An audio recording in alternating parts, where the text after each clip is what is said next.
আসসালামু আলাইকুম সবাইকে। কেমন আছেন সবাই? আশা করছি সবাই অনেক ভালো আছেন, সুস্থ আছেন। আমরা আলহামদুলিল্লাহ ভালো আছি। আজকে আপনাদের সাথে আমি একটি মাছ রান্নার ভিডিও শেয়ার করব। আর আমাদের কাছে এইরকম করে মাছ রান্না করলে খেতে অনেক ভালো লাগে। এগুলো হচ্ছে পোয়া মাছ। তো মাছগুলো তো আমি ভালো করে ধুয়ে নিছি। এখন আমি মেখে নিব। দিয়ে দিলাম পেঁয়াজ কুচি, আদা রসুন বাটা, হলুদের গুঁড়া, মরিচের গুঁড়া, ধনিয়া গুঁড়া, লবণ, তেল। এখন আমি মাছগুলো ভালো করে মেখে নিব। আর এইরকম করে মেখে তরকারি রান্না করলে কিন্তু অনেকক্ষণ ধরে মাখতে হয়, এতে করে মশলার গন্ধ চলে যায়।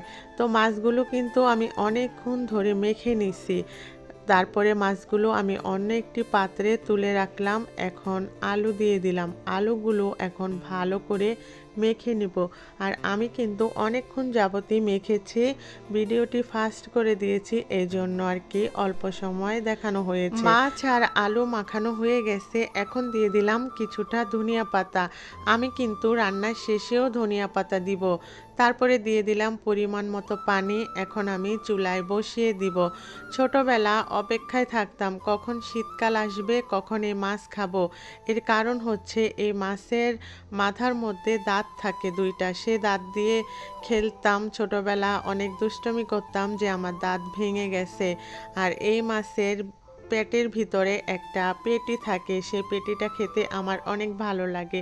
মাছের চাইতে বেশি আমার পেটি ভালো লাগে। মাছ আর আলু আমি 10 মিনিটের মতো রান্না করে নিছি। এখন দিয়ে দিলাম করলা। করলার সাথে দেই নাই, কারণ বেশি রান্না করলে করলা তিতা হয়ে যায়। আর আমি করলা কিন্তু একবারই ঢেকে দেই, তারপরে খোলা রাখি যাতে তিতা না হয়। এখন খোলা অবস্থায় কিছুক্ষণ জাল করে নিব। আর বেশি নাড়াচাড়া করব না, বেশি নাড়াচাড়া করলে মাছগুলো ভেঙে যাবে। তারপরে দিয়ে দিলাম ধনিয়া পাতা। তরকারিটা কিন্তু হয়ে এসেছে। কিছুক্ষণ জাল করে আমি তরকারিটা নামিয়ে দিব।